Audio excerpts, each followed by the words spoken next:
자, 수강생 여러분 반갑습니다. 9월 19일 컴퓨터 프로그래밍 2 동영상 강의를 시작하도록 하겠습니다. 저는 이 강의를 맡고 있는 유용재고요. 저희 지난주 월요일에 이어서 오늘도 부득이한 사정으로 인해서 이렇게 비대면 동영상으로 찾아뵙게 되었습니다. 수요일은 정상 대면 수업이니까 잊지 마시고요. 자, 저희 지난주에 굉장히 많은 내용들 살펴보았습니다. 기본적인 연산 방법들에 대해서 배웠고 또 연산의 결과를 저장하기 위한 이 변수라는 개념, 또 변수를 어떻게 하면 10분 활용할 수 있는지에 대해서도 배웠습니다. 자, 그뿐 아니라 여러 가지 자료형들이 존재하고 그 자료형끼리 변환도 조건에 맞게끔 가능하다라는 걸 배웠고요. 마지막으로는 입력을 위한 인풋, 출력을 위한 프린트까지 살펴보았습니다. 자, 오늘 다룰 내용, 이번 주에 다룰 내용은 지금 보시는 것과 같이 논리 연산자와 조건문의 이해가 되겠습니다. 이 두 친구는 짝꿍처럼 따라다니는 존재예요. 그래서 조건문을 배우기에 앞서서 이 논리 연산자를 먼저 배우고 그 다음에 조건문을 어떻게 활용할 수 있을지 살펴보도록 하겠습니다. 이번 주 역시 세 가지 테마를 살펴볼 건데, 자, 이 조건문과 논리 연산자를 보기 전에 한 가지만 미리 봅시다. 뭐냐면은 우리가 지난주에 입출력을 배웠어요. 인풋 프린트를 이용해서 신나게 입력 출력해봤지요. 자, 그런데 그게 전부냐라고 하면 그렇지 않습니다. 사실 상황에 따라서 보다 심도 있는 방식의 입출력이 필요한 경우가 있어요. 그래서 뭐 굳이 따지자면 약간 중급 수준의, 중고급 수준의 입출력 기법들에 대해서 한번 살펴보도록 하고요. 그 뒤에 조건문과 논리 연산자를 보도록 하지요. 먼저 상황에 따른 입출력 먼저 보겠습니다. 자, 표준 입출력을 지난주에 배웠다라고 말씀드렸죠. 연습 문제까지 열심히 풀어봤는데 간략히 복습 한번 해보죠. 자, 대상을 출력하기 위해 사용하는 내장 함수는 바로 프린트였습니다. 그래서 이 프린트의 괄호 안에는 입력하는 대상이 그대로 출력되는 그런 역할을 한다라고 말씀드릴 수가 있겠습니다. 괄호 안에 입력한 대상을 그대로 출력한다라는 거고, 이 괄호 안에는 연산 시기, 특정 값이 또 변수가 들어갈 수도 있습니다. 뭐를 넣든 내 앞에 띄워준다, 출력해준다라는 게 되겠습니다. 자, 프린트가 출력 함수라면 인풋은 입력받기 위해 사용하는 함수다라고 말씀드렸습니다. 특히 문자열을 입력받는다. 그래서 디폴트가 문자를 받는다라는 거 말씀을 드렸고요. 자, 이 인풋은 가볍게 메모장으로 우리 한번 복습을 해보죠. 자, 우리가 사용자로부터 뭔가 입력을 받고 싶어. 그럴 때는 인풋을 그냥 하면 된다라는 겁니다. 문제는 뭐냐면 콜앱의 이 친구를 그대로 실행만 하면은 네모칸이 뜨면서 뭔가 타이핑할 수 있는 창이 나옵니다. 근데 그 타이핑한 결과가 그대로 묻혀버린다, 망각된다라는 거죠. 그건 싫어. 내가 애써 친 거 저장해야지. 그러기 위해서는 어떻게 한다? 좌변에 땅을 파둬야 한다라고 말씀을 드렸습니다. 변수를 미리 파둬야 내가 거기에 사용자의 입력값을 심기라도 하지. 그래서 인풋 함수의 기본적인 용례는 이런 식이다라고 말씀을 드렸습니다. 그냥 써도 좋지만 저장될 공간이 필요하다. 자, 그런데 이렇게만 하고 실행을 하면은 약간 예의 없게 입력을 받게 됩니다. 무슨 뜻이냐? 실행하면 네모창 띡 그냥 그대로 입력받는다라는 거죠. 근데 우리 보통 항상 설문조사 같은 거 할 때 뭔지 물어보고 입력받잖아요. 당신의 나이는 몇 살입니까? 하고 입력받잖아요. 그래서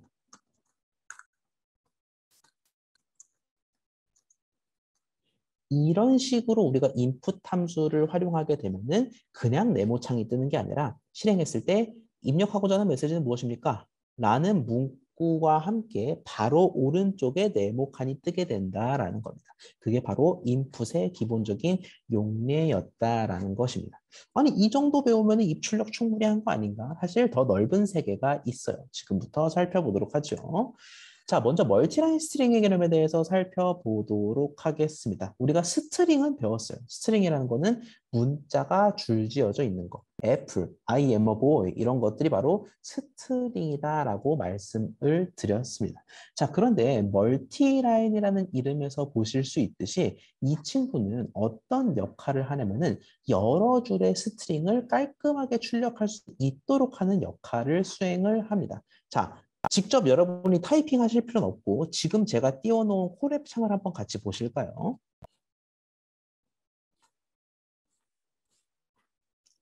자, 제가 콜앱 창을 여러분께 띄워드렸습니다. 자, 예를 들어서 우리가 뭐 fruit라는 변수를 만들어요. 그리고 여기에 apple이라는 문자열을 저장한다라는 거지. 이런 거는 문제가 없습니다. print fruit라고 하면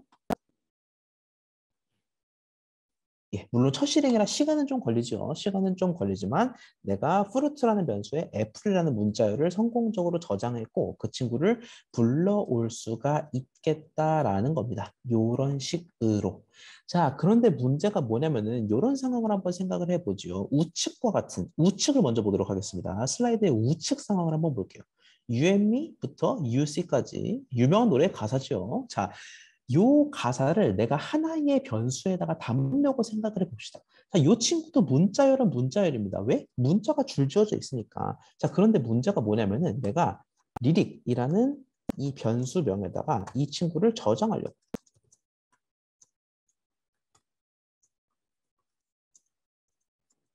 자, 그러면 딱 봐도 아시겠지만 뭔가 이상합니다. 지금 밑줄이 갑자기 막 수십 개가 쳐졌어요. 자, 왜 그러냐면은 이런 식으로 엔터를 치면 안 되기 때문입니다. 우리가 지금까지 스트링을 자유롭게 저장할 수 있었던 건 어디까지나 그게 한 줄이었기 때문에 가능한 거였어요.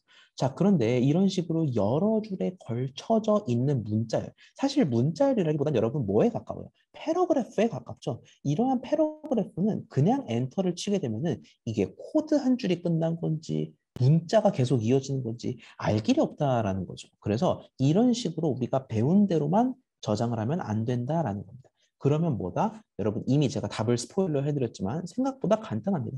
따옴표를 하나 쓰지 말고 스페셜한 따옴표, 따옴표를 세 개를 쓰세요. 그럼 뭐야? 밑줄이 순식간에 날아갔습니다. 그럼 오류가 해결된 건가? 프린트 리릭 한번 해볼게요. 실행을 해보면 아, 세상에 맙소사. 어텐션의 가사가 완벽하게 출력되는 것을 확인할 수가 있겠습니다. 자, 이게 바로 멀티라인 스트링이라는 겁니다. 한 줄이 아니라 여러 줄, 즉 엔터를 포함한 이런 복잡한 문자를 출력하고 싶어? 그러면 나 멀티라인 스트링을 활용해 보게라는 겁니다. 어떻게 활용해? 어렵지 않습니다. 따옴표가 3개면 된다라는 겁니다. 저번에 강사님이 따옴표는 큰 거, 작은 거 구분을 안 한다면서. 그럼 이렇게 해도 됩니까? 자, 이렇게 해도 될까요? 큰 따옴표를 3연속 쳐도 될까? 당연히 되겠습니다. 섞지만 말지 구분은 큰 따옴표, 작은 따옴표 구분 안 한다라고 말씀드렸어요. 뭐가 됐든 따옴표 3개를 연이어 치고 또 마무리까지 해줘야 됩니다. 열고 닫고만 확실히 해주면 따옴표 연속된 3개는 멀티라인 스트링을 의미한다라는 겁니다. 자, 그런데 이런 식의 용법으로 쓰이기도 해요. 쓰이기도 하는데 지금 왼쪽과 같은 코드를 볼까요? 지금 왼쪽은 어떤 문장을 출력하려고 하는 거냐면 이런 문장을 출력하려고 하는 겁니다.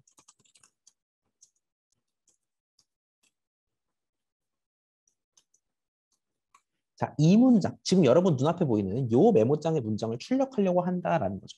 자, 이거 출력 뭐가 어렵겠습니까? 심지어 얘는 엔터도 없어. 한 줄이란 말이지. 그래서 얘를 이런 식으로 한번 출력을 해볼게요. A라는 문장이라고 치고 I said, 솔직히 이젠 종강합시다. every.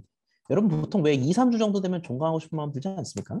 제가 학부 땐 그랬는데 어쨌든 A가 이렇게 돼 있을 때 프린트 A를 하면은 벌써 느낌이 쎄합니다. 실행해보면 안 돼요. 이거 왜 안 되나? 한번 눈 크게 뜨고 살펴보자면 지금 얘는 따옴표가 무려 몇 개입니까? 하나, 둘, 석삼, 넷. 따옴표가 무려 4개입니다. 우리 따옴표는 보통 2개만 쓰여요. 시작하는 따옴표, 끝나는 따옴표. 근데 그 따옴표가 4번이나 등장하다 보니까 어디가 시작이고 어디가 끝이며 어디가 인용꾼지 모른다라는 겁니다. 여러분 여기서의 따옴표는 시작과 끝을 의미하는 게 아니지요. 그냥 인용을 위한 따옴표입니다. 그런데 이 따옴표가 각각이 뭔지를 파이썬은 인식할 수가 없다라는 거죠. 이럴 때도 사실 멀티라인 스트링을 쓸 수 있습니다. 도와줘요, 멀티라인. 그러면 아, 따옴표 3개로 바꾸면은 이 사이 따옴표도 멀쩡히 출력이 된다라는 겁니다. 실행 한번 해볼까요? 진짜네. 그래서 이름 자체는 멀티라인 스트링이지만 이 친구는 사실 사이에 따옴표가 들어간 이런 복잡한 문장들을 출력할 때도 유용하게 사용될 수가 있다라는 겁니다. 왜 이 친구는 정상 출력돼요? 이 친구는 이 따옴표가 시작과 끝이 아니라는 게 분명합니다. 왜? 3번 연속 안 됐잖아. 3번 연속해서 시작했으면 3번 연속해서 끝나야지. 그러니까 그 사이에 있는 따옴표들은 싹 다 인용구 또는 그냥 정상 출력을 위한 따옴표로 인식을 한다라는 겁니다. 그래서 왼쪽, 오른쪽 이런 상황에 있어서 멀티라인 스트링을 활용할 수가 있다라는 겁니다. 여러분 조금 더 심화된 내용 살펴볼까요? 사실 이 멀티라인 스트링 안 쓰고도 제가 말씀드린 방법만으로 지난주까지 배운 방법만으로도 사실 이 A 문장을 출력할 수 있는 방법은 있긴 합니다. 어떻게 하면 될까? 자, 제가 큰 따옴표, 작은 따옴표 구분 안 한다 그랬죠. 근데 지금 이 문장에 뭐가 거슬려? 작은 따옴표가 거슬리잖아. 그럼 애초에 큰 따옴표를 묶어 쓰면 되는 거 아니에요? 예, 이렇게 해도 출력은 되겠습니다. 이 점을 약간 심화학습 차원에서 알아두시면 좋을 것 같아요. 그럼 멀티라인 안 써도 되잖아요. 쉽겠지만 한 문장에 작은 따옴표와 큰 따옴표가 모두 들어가는 그런 경우에는 우리가 하는 수 없이 멀티라인을 써야 하겠죠. 그렇게 이해하시면 되겠습니다. 자, 그 다음으로 살펴볼까요? 우리가 까다로운 출력 상황을 마주하는 경우가 많습니다. 우리 지난 시간에 엑서사이즈 정도까지는 제가 까다로운 출력 상황까지는 안 드렸어요. 그런데 우리가 출력을 하다 보면은 되게 사소하게 막 띄어쓰기 하나, 따옴표 하나 이런 것까지 신경 써야 하는 복잡한 상황을 직면하게 된다고. 자, 그런 상황을 쓸 수 있는 무기가 두 가지가 있습니다. 이 두 가지는 굉장히 중요합니다. 자, 첫 번째 무기는 SEP라고 부르는 친구입니다. 여러분 SEP 하면 뭐가 생각납니까? 약간 뭐의 약자일 것 같아요? 제가 참 이 대면 수업이면 바로바로 여쭤보는데 이 영상이라 너무 아쉽네요. 자, 여기서의 SCP는 세퍼레이터, 세퍼레이션의 약자입니다. 세퍼레이트의 약자예요. 그래서 나누는 것과 관련 있는 뭔가인가? 라고 생각할 수가 있는데 한번 보도록 하죠. 자, 이 코드 눈으로 한번 보겠습니다. 최종 득표율을 발표합니다. 김고려 후보 52.13%, 박연세 후보 37.84%. 자, 제가 김고려 후보 당선으로 일부러 이렇게 짰어요. 자, 그러면 이 문자열들 각각이 개별 문자열들입니다. 최종 득표를 발표합니다. 또 하나의 문자열이고 김고려 후보 또 하나의 문자열이고 52.13은 숫자네요. 그 다음에 박연세 후보 37.84. 다 숫자 또는 문자열들입니다. 자, 나는 이 친구들을 한 번에 쫙 한 줄로 출력하려고. 이렇게 띄엄띄엄 출력하면 안 되죠. 한 줄로 쫙 출력하려고 하면은 우리가 가장 먼저 생각할 수 있는 방법은 뭡니까? 더하기를 생각할 수가 있어요. 그래서 이런 식으로 이렇게 할 수 있겠지만 자, 이 경우에는 뭐가 걸리겠습니까? 여러분 딱 봐도 숫자가 섞여 있는 게 마음에 걸린다라는 거예요. 문자랑 문자끼리 자유롭게 컨케이네이트 할 수 있지만 얘가 숫자까지 더해지는 경우에는 아니 문자랑 숫자를 어떻게 더해 하면서 오류가 나겠다라는 거지요. 자, 그래서 더하기는 일단 차치합시다. 뭐 어떻게든 방법은 있지만 일단 차치하고 두 번째로 생각할 수 있는 방법은 이겁니다. 이렇게 여러 개를 이어서 출력할 수가 있겠다라는 거죠. 자, 그러면 이렇게 이어서 한번 출력을 해볼게. 여러분 같이 따라하셔도 좋고 그냥 눈으로 따라오셔도 좋습니다. 오늘은 어차피 저희 비대면으로 영상으로 배웠기 때문에 여러분이 뭐 일시정지하고 직접 타이핑하고 그럴 수도 있잖아요. 그래서 눈으로 따라오셔도 좋고 직접 타이핑하셔도 좋겠습니다. 제가 이 코드를 그대로 타이핑해 보도록 하겠습니다. 텍스트 1은 최종 득표를 발표합니다. 김고려 후보 51.13을 득표했군요. 그다음에 박연세 후보는 37.84%를 득표했다라고 합니다. 자, 나는 이 친구들을 몽땅 다 잊고 싶어요. 근데 더하기로 이으려고 했더니 숫자가 거슬리네. 그래서 텍스트 1, 콤마 텍스트 2, 콤마 스코어, 콤마 텍스트 3, 콤마 4, 2, 5까지 이렇게 이어주겠다라는 겁니다. 자, 이 모든 친구들 한 줄로 이으면 예쁘게 출력이 되겠죠? 실행 한번 해볼까? 네, 예쁘게 출력이 되기는 합니다. 자, 되기는 하는데 지금 보시면 52.13과 퍼센트가 띄어져 있죠. 그리고 37.84%가 띄어져 있습니다. 근데 우리 보통 이런 식으로 결과를 보고할 때, 이 백분율 결과를 보고할 때 붙여서 쓰는 경우가 많다라는 거지. 나는 52.13%라고 얘기하고 싶은데 억지로 띄어진다라는 거죠. 여러분, 이 억지로 띄어주는 거, 억디라고 할까요? 자, 이 억디를 막을 방법이 있습니까? 굳이 따지자면 컨케이트네이트를 쓰는 대신 스트링으로 바꿔주는, 우리 그거 해봤잖아 지난 엑서사이즈에서. 그런 식으로 바꿀 수도 있어요. 근데 이 콤마라는 생태계를 유지하면서 52.13과 퍼센트를 붙일 방법은 사실 없다라는 거죠. 근데 정확히 말하자면 없었다입니다. 왜? 지금 배울 거니까. 자, 여러분, 사실 제가 왜 이게 자동 띄어쓰기가 이루어지는지에 대해서 안 말씀드렸어요. 아무 원리도 없는 건 없습니다. 다 원리가 있는 건데 왜 이 콤마는 하필 자동 띄어쓰기를 수행했을까? 그 비밀을 지금 한번 파헤쳐 보겠습니다. 자, SEP 이꼴 따옴표 따옴표, 요걸 한번 텍스트 5 뒤에 콤마와 함께 입력을 해볼까요? 여러분, 사실 이 프린트 함수에는 여러 가지 옵션들, 조건들을 결정할 수가 있습니다. 근데 그 조건들 중 대표적인 게 바로 SEP라는 거예요. 이 SEP라는 건 구분자를 의미합니다. 그래서 무슨 뜻이냐? 이 콤마가 어떤 식으로 각 요소들을 구분할지를 알려주겠다라는 겁니다. 이 콤마와 함께 어떤 식으로 텍스트1과 텍스트2를 분리할지, 텍스트2와 스코어1을 분리할지를 SEP를 이용해서 나타내겠다라는 거예요. 아, 여기서 약간 감이 온 친구들도 있을 겁니다. 지금까지 SEP 값이 기본 값이었다. 그 기본 값은 뭐?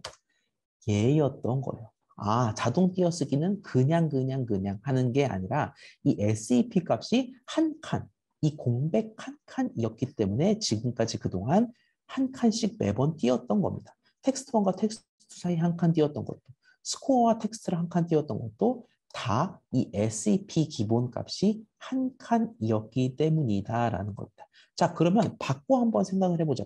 야, 나는 죽어도 이 콤마 사이를 띄어쓰기 싫어. 그러면 어떻게 하면 됩니까? 안 띄면 돼요. SEP 값을 공백이 아니라 비어있는 거, 그냥 아무것도 없는 걸로 지정한 다음에 실행 한번 해볼까요? 그러면 최종 득표를 발표합니다. 김고려. 심지어 여기도 안 띄워지죠. 52.13%, 박연수 요거 37.84%. 이렇게 SEP 값을 조절하게 되면은 각각의 요소가 콤마로 이어질 때 그 콤마가 어떤 역할을 수행하는지를 좌지우지할 수 있다라는 거예요. 예를 들어, 나는 엔드로 한번, 엔드가 아니죠. 엔드로 한번 이어보고 싶다. 그러면 실행하면 어떻게 되냐?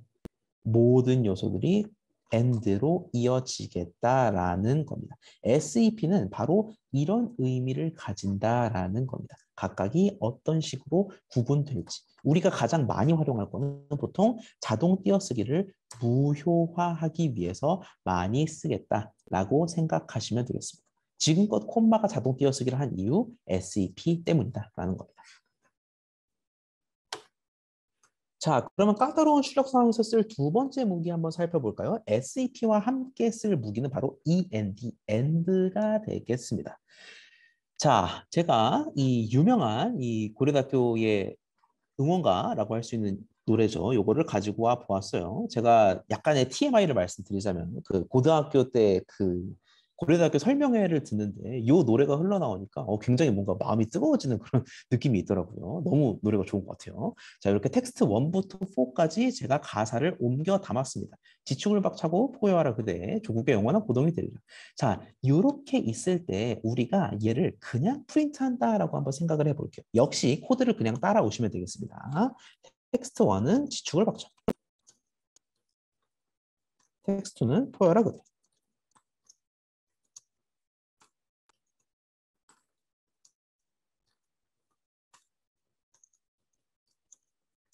자, 이렇게 있을 때 우리가 보통 이 네 줄을 출력하기 위해서는 이런 식으로 많이 한다라는 거죠.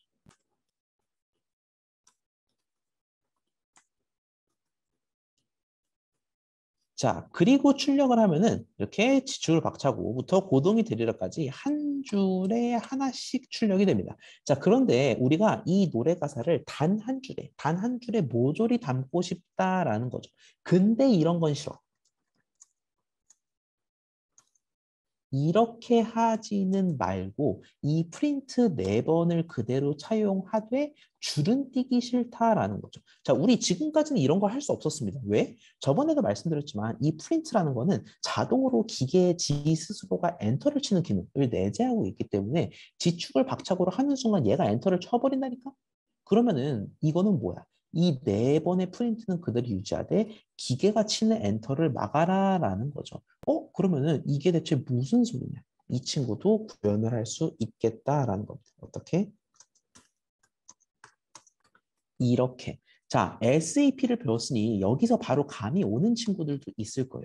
자, 이제까지 프린트 함수가 자동 줄바꿈을 수행했던 이유는 이 AND의 기본값이 개행이었기 때문입니다. 줄바꿈을 의미하는 기호가 있어요. 그 기호가 AND의 기본값이기 때문에 프린트 함수는 어떤 식으로 명령을 수행했냐? 텍스트1을 출력하겠습니다. 오바. 알겠다, 오바. 자, 그리고 AND 값. 시 기본적으로 줄바꿈이기 때문에 줄을 바꾸겠습니다. 알았다.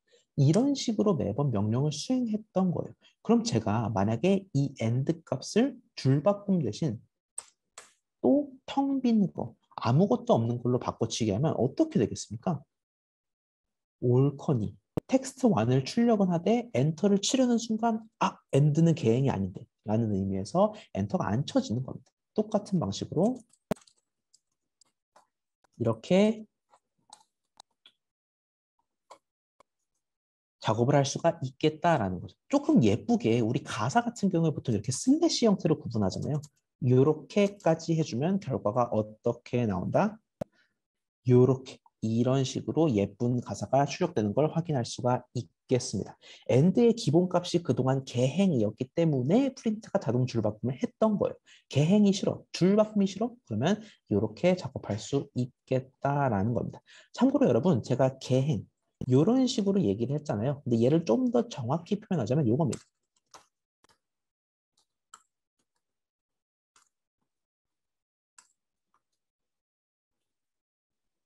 원래는 이런 식이었다라는 겁니다. 이게 개행을 의미하는 기호예요. 역슬래시 n이라고 읽는데 얘가 왜 역슬래시예요?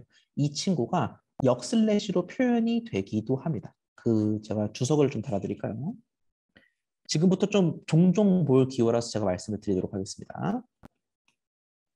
요 기호와 요 기호는 사실상 동치입니다. 제가 앞으로 역슬래시라고 부를 기호고요. 여러분 키보드를 잘 보시면은 이런 식의 기호들이 있습니다. 또는 이렇게 나타나 있는 경우도 있을 거예요. 이 친구를 타이핑하시면 이 기호가 나옵니다. 그래서 역슬래시 n 이 곧 개행 문자다. 이게 기본 엔드 값이었기 때문에 줄바꿈이 이루어졌다라고 생각을 하시면 되겠습니다. end와 set을 살펴보았어요. 자, 여기까지가 바로 이 고급진 입출력을 위한 방법들이었습니다. 자, 요것들은 사실 단독으로 문제를 풀기보다는 여러분이 조건문과 함께 문제를 풀 일이 많을 거예요. 그래서 여러분이 앞으로 다양한 연습 문제들을 풀면서 이 SEP, AND 이런 것들을 10분 활용할 거다라는 거를 머릿속에 심어두시면 좋을 것 같고요. 자, 오늘은 사실 2챕터까지만 보고 3챕터는 수요일에 저희 대면으로 볼 겁니다. 그래서 2챕터 조건문과 논리연산자 파트로 넘어가도록 하죠. 자, 프로그래밍 기초문법에서 양대 산맥을 꼽아라. 안 중요한 건 없습니다. 사실 모든 내용이 다 중요한데 정말 중요한 양대 산맥을 꼽아라 하면은 조건문과 반복문을 꼽을 수가 있어요. 거기다 하나 더해서 삼두마차를 꼽아라라고 하면 함수까지 꼽겠고 거기서 나아가서 사두마차를 꼽아라라고 하면은 클래스까지 들 수가 있고 저희 강좌에서는 이걸 다 배울 겁니다. 근데 이 양대 산맥 둘만 핵심으로 꼽으라면은 조건문과 반복문이 정말 정말 중요해요. 자, 왼쪽, 오른쪽을 각각 보도록 할까요? 왼쪽, 이 조건문을 의미하는 컨디셔널 스테이트먼트라고 되어 있는데 이게 뭐냐면 특정 조건이 성립하는 경우, 오직 그 경우에만 동작이 이루어지게끔 하겠다라는 겁니다. 그래서 if, elif, else 이게 바로 파이썬에서 활용되는 조건문의 대표적인 형태가 되겠어요. 그래서 왼쪽에 보이시는 게 바로 조건문이다라는 거고 오른쪽에 iterative statement라고 되어 있죠. 얘는 반복문을 의미합니다. 반복문이라는 거는 원하는 동작을 여러 차례 반복하게끔 만드는 구문입니다. 대표적으로 파이썬에서 쓰는 반복문은 while과 for가 있겠죠. 그래서 조건문과 반복문 이 두 가지가 굉장히 중요하고 이번 주엔 조건문, 다음 주엔 반복문을 배운다라고 생각을 하시면 되겠습니다. 자, 그런데 이 조건문 학습을 하기 위해서 먼저 알아야 할 내용이 있습니다. 제가 예고를 해드렸죠. 바로 이 논리연산자라는 개념인데요. 논리연산자에는 크게 세 가지 종류를 들 수 있겠습니다. and, or, not이 많이 사용되는 논리 연산자들인데요. 차차 보도록 하죠. 자, and는 그리고랑 동일한 의미를 가집니다. and는 영어로 and죠. 미안합니다. and는 한국말로 그리고죠. 자, 그래서 이 and라는 거는 and로 연결된 진리값들이 모두 참일 때만 결과가 true, 이외의 경우에 false다라는 겁니다. 진리값 살짝 어렵게 느껴지실 수 있겠지만 여러분 뭐예요? 우리 지난 시간에 부울자료형 배웠잖아. true 아닌 false라고. 그래서 이 and 사이를 여러 가지를 잇는데 이 값들이 모두 참인 경우, 즉 true and true and true. 이런 경우에는 이 전체가 true가 되겠다라는 거고 단 하나라도 false인 경우 그럼 세상의 맙소사 전체가 false가 되겠다라는 겁니다. 그 다음으로 살펴볼 or는 시군중목이겠죠. 왜? 또는의 의미를 가집니다. or로 연결된 값들이 모두 거짓인 경우 false or false or false or false 이런 경우에만 결과가 false라는 거고요. 단 하나라도 true가 섞여 있는 경우에는 전체 결과가 true가 되겠습니다. not은 뭐겠습니까? swap, 진리값의 부호를 반대로 바꾸겠다라는 겁니다. true였다가 false, false였다가 true라는 겁니다. 자, 이렇게만 보면은 조금 감이 안 오실 거예요. 그래서 이 논리 연산자라는 게 파이썬에서 실질적으로 어떻게 활용되는지 그 양상을 한번 살펴봅시다. 자, tf1, tf2, tf3라는 변수를 선언하도록 할게요. 자, 그런데 이 변수에는 이 꼴 오른쪽에 값들이 들어갈 텐데 이 꼴 오른쪽이 뭔가 지금까지 변수를 선언한 거랑은 굉장히 새로운 형태, 약간 다른 느낌입니다. 한번 볼까요? 300이 250보다 크다. 여러분 300은 250보다 큽니까? 크지요. 그래서 얘는 사실 이 전체가 참을 의미하겠습니다. 표시를 해드릴까요? 이 전체가 참, true를 줄여서 t라고만 하겠습니다. 참을 의미하겠고 그래서 tf1에는 뭐가 저장된다? true라는 값이 저장이 되겠습니다. tf1에는 true라는 부울 자료형 값이 저장이 된다라는 겁니다. 마찬가지 맥락으로 tf2에는 뭐가 저장되겠어요? 여러분 300이 300보다 작아요? 정말 놀라운 세계군요. 얘는 false입니다. 그래서 tf2에는 false가, tf3는 가관이군요. true일 리가 없죠. tf3에도 false가 저장이 되겠습니다. 자, 그러면 5, 6, 7번에서는 무엇을 묻고 있느냐? 첫 번째로 5번 라인에서는 tf1 and tf2 and tf3를 묻고 있는 거예요. 즉, true and false and false를 묻고 있는 건데 이 세 개의 진리값 모두가 참이어야 전체가 참이죠. 근데 지금 거짓이 하나도 아니고 두 개나 있잖아요. tf2와 tf3가 거짓이기 때문에 얘의 결과, 라인 5의 결과는 false가 되겠다라는 겁니다. 마찬가지 논리로 라인 6의 경우 true, false, false. 아, true 하나라도 있네? 그럼 true가 되겠다라는 거고요. 7을 볼까요? not tf2. 괄호를 쳤으니까 얘 먼저 해야 됩니다. 밑줄 친 not tf2를 먼저 할 건데 tf2 뭐였어요? false. 근데 얘를 뒤집으래. 그러면 true가 되겠죠. 그럼 true or tf3니까 true or false. 안 봐도 true가 되겠습니다. 그래서 false, true, true가 나오겠다라는 거예요. 자, 이런 식으로 논리 연산자를 우리가 10분 활용할 수가 있겠다라는 겁니다. and는 그리고, or는 또는, not은 뒤집기가 되겠습니다. 자, 그런데 주목할 거 하나, 굉장히 흥미로운 내용 하나만 잠깐 이 슬라이드를 통해서 살펴보도록 할게요. 자, 오른쪽 코드를 제가 일단 같이 쳐보겠습니다. 우리 함께. 네. 여러분 치셔도 좋고, 뭐 약간 힘드신 분은 그냥 눈으로 보셔도 괜찮습니다. 자, 이 오른쪽에 있는, 슬라이드 오른쪽에 있는 코드를 제가 지금 그대로 받아 적을게요. 벨1 이꼴 300, 250. 300은 250보다 크죠? true가 저장될 것 같군요. 벨2는 300, 250. 말도 안 되는 친구죠? 벨2에는 false가 저장될 것 같고. 자, 저는 두 개를 프린트하겠습니다. 벨1엔 벨2엔 벨3. 벨1 or 벨2 or 벨3. 자, 굉장히 흥미로운 코드입니다. 왜 흥미로운 코드이냐? 이 친구는 실행이 안 돼야 맞아요. 왜 안 돼야 맞냐면은 지금 벨1은 true예요. 벨2는 false일 거고. 근데 지금 프린트는 정작 뭘 시키고 있냐면은 엉뚱한 내가 정의조차 안 한 벨3를 부르는 거죠. 그러니까 철수랑 영희가 사는 집에 미영이 있니? 이런 식으로 물어본다라는 거죠. 없잖아. 없으니까 얘는 존재하지 않는 변수를 끄집어내는구나. 너는 오류가 나야겠다. 실제로 지금 마우스만 올리더라도 not defined, 정의가 안 돼 있어요 라고 주의 메시지가 표시가 되는 걸 볼 수가 있지요. 자, 근데 이 친구 실행해 볼까? 세상의 맙소사 false, true 두 개가 멀쩡히 나오고 코드가 종결지어집니다. 이게 무슨 소리야? 벨3를 선언한 적도 없는데? 여러분 제가 참고로 여러분을 골탕 먹이기 위해서 어딘가에 선언한 건 아닙니다. 예, 코드가 이게 전부예요. 자, 벨3를 선언을 한 적이 없는데 예쁘게 false, true가 실행이 되네. 이게 어떻게 된 일일까? 자, 그런데 잘 한번 생각을 해봅시다. 컴퓨터 입장에서 얘를 실행을 해요. 그러면 계산을 해야겠죠. 베론앤 벨트앤 벨3의 운명을 좌지우지해야 되는데 베론은 뭐예요? true죠. 그걸 알겠어. 근데 문제는 뭡니까? 벨2가 false라는 겁니다. and는 뭐였어요? 모든 친구가 true여야만 true고 단 하나라도 바차 삐끗하면 바로 false다라고 말씀드렸죠. 근데 이미 벨3 볼장 보기도 전에 벨2가 false라는 겁니다. 그러면 사실 기계 입장에서 좀 현명하게 사고하자면 벨3를 꺼낼 이유가 있어요?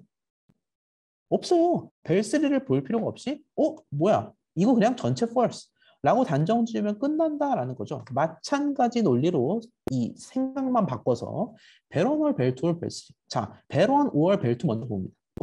근데 벨1이 이미 true네? 다 OR로 묶여있네? 너는 볼 것도 없이 true겠구나 라고 벨3를 끄집어낼 필요가 없겠다라는 겁니다. 이게 바로 이 슬라이드 제목의 의미였습니다. 결말을 아는 순간 과정은 무시된다라는 거예요. and와 or을 줄지어서 이렇게 진리값을 계산하는 경우에는 앞에서 결과가 확정이 됐다. 볼장 다 봤다. 그런 경우에는 뒤의 과정을 수행할 필요가 없기 때문에 실제로 컴퓨터가 뒤 과정을 수행하지 않는다라는 겁니다. 벨3라는 존재하지 않는 값을 불러오는 상황이기 때문에 오류가 났어야 하지만 이미 결론이 났기 때문에 벨3 과정을 수행하지 않는다. 애초에 보지도 않는 값이니까 코드가 정상 실행되겠다라는 겁니다. 우리 이걸 뭐라고 얘기하냐면은 short circuit evaluation이라고 얘기를 합니다. 자, 그런데 왜 뜬금없이 서킷이 나올까? 여러분 서킷이 뭐예요? 그 서킷 회로예요, 회로. 여러분 왜 중학교 과학 시간 같은 때 막 저항 그리고 건전지 그리고 해서 회로 그린 적 있었잖아. 그래서 이 short circuit evaluation의 서킷은 회로라는 뜻인데 왜 뜬금없이 회로냐? 여러분 회로 보시면은 스위치가 여러 개가 직렬로 연결돼 있어. 촥촥촥촥촥 이렇게 연결돼 있다 했을 때 하나라도 스위치가 열려 있으면 즉 전류가 흐르지 않도록 단 하나라도 스위치가 열려 있으면 다른 스위치가 의미가 있습니까? 없지요. 그냥 회로 자체가 절단난다라는 겁니다. 그래서 마치 회로에서 하나라도 뻥 하면은 다 터지는 것처럼 이 and와 or을 이용해 진리값을 계산하는 경우에도 앞에서 확정되면 뒤가 무시된다. 이게 바로 회로의 논리, short circuit evaluation이다라는 겁니다. 이건 참고로 알아두시면 좋을 것 같아요. 자, 그렇다면 우리가 논리연산자 배웠고 쇼서킷 이밸류에이션, 요 심화 내용까지 배웠습니다. 자, 그러면 우리가 본격적으로 조건문에 입문할 수 있는 준비가 끝났어요. 여러분, 우리 조건문을 배우기 전까지, 즉 오늘 수업 전까지만 하더라도 사실 굉장히 코드가 단순하고 어찌 보면 지나치게 직관적이었습니다. 왜? 위에서부터 아래로 그냥 순차적으로 정직하게 따라만 갔거든. 1번 라인 실행하고 2번 라인 실행하고 계산 위에서부터 쭉쭉쭉쭉쭉 하는 그게 코드의 전부였다라는 거죠. 그러다 출력하라면 출력하고 입력하라면 입력하고 약간 분기라는 게 없었다라는 거예요. 그런데 지금부터는 우리가 분기, 즉 만약에라는 개념을 생각하자라는 겁니다. 여러분 예를 들어서 이런 상황을 한번 생각을 해볼게요. 내가 운전면허를 시험을 봤어요. 제가 면허가 없어가지고 몇 점이 커트라인인지를 모르는데 운전면허 학과 시험을 봐가지고 70점 이상이면 축하합니다, 합격입니다라고 출력하고 70점 미만이면 다시 보세요라고 출력하는 프로그램을 한번 작성해 보겠다라는 겁니다. 자, 그러면 내가 어떤 식으로 작성을 할 수 있을까 한번 고민을 해보자라는 거죠. 운전면허 학과 시험 점수가 70점 이상이면 출력, 미만이면 출력. 자, 이런 코드를 한번 생각을 해봤을 때 우리가 지금까지 살펴봤던 코드의 문법 그것만으로 작성을 할 수가 있겠냐라는 거예요. 우리는 지금까지 이런 거밖에 못했어. 뭐 스코어를 받아. 이 정도는 할 수 있지. 자, 그리고 스코어를 받아가지고 뭐 인트 변환까지 그래 내가 해줄게. 자, 그런데 70점 이상이면 축하. 축하를 출력할 줄은 알아요. 70점 미만이면 다시 보세요. 다시 보세요를 출력할 줄도 알아요. 자, 그런데 우리 이런 식의 코드를 실행하면은 축하와 다시 보세요가 동시에 출력된다라는 겁니다. 우리가 원하는 건 뭐야? 70점 이상이냐 아니냐를 알아서 판단해서 만약에 70점 이상이면은 요 줄, 이 제가 블럭 처리한 요 줄만 출력하고 그렇지 않다면 이 밑에 줄만 출력하겠다라는 거죠. 즉 우리가 2주차까지 봤던 모든 라인을 곧이곧대로 실행하는 패러다임에서 벗어나서 어쩔 땐 요걸 실행, 어쩔 땐 저걸 실행 이런 식으로 분기를 해야 할 시점이 온다고요. 우리 이제까지 이 기법을 안 배웠습니다. 우리는 이제 배울 겁니다. 무엇을 이용해서? 조건문을 이용해서 70점 이상일 때만 세 번째 줄 실행, 아닌 경우에만 마지막 줄 실행 이런 식으로 조건에 따라 어떤 건 실행, 어떤 건 패스 하는 방법을 배우도록 하겠습니다. 언제 배우냐면은 수요일에 살펴보도록 하겠습니다. 이 조건문 내용 같은 경우에는 이론부터 실습까지 저희가 대면으로 수요일에 살펴보도록 하고요. 오늘 저희가 이론 동영상에서 다룰 내용은 이 정도까지입니다. 우리 어떤 내용 배웠더라? 지난주에 배운 입출력에 대한 심화학습 차원에서 상황에 따른 입출력 살펴보았고요. 그리고 조건문을 배우기 위한 기초 체력이라고 할 수 있는 이 논리 연산자 and, or, not까지를 살펴보았습니다. 자, 지금은 사실 좀 가물가물할 수도 있을 거예요. 조건문을 배운다는데 왜 논리 연산자를 함께 배웠지? 그것도 다음 시간이 되면 의문이 해소가 될 겁니다. 자, 오늘 이론 동영상 강의 듣느라 대단히 고생 많으셨고요. 그 중간중간에 질문을 메일로 보내주는 분들이 있더라고요. 좋습니다. 질문 있으면 언제든 메일이나 아니면 대면 수업이라면 수업 끝나고 저를 찾아오시면 되겠습니다. 자, 여러분 듣느라 고생 많으셨고 저희는 수요일 대면 수업에서 만나겠습니다. 고생하셨습니다.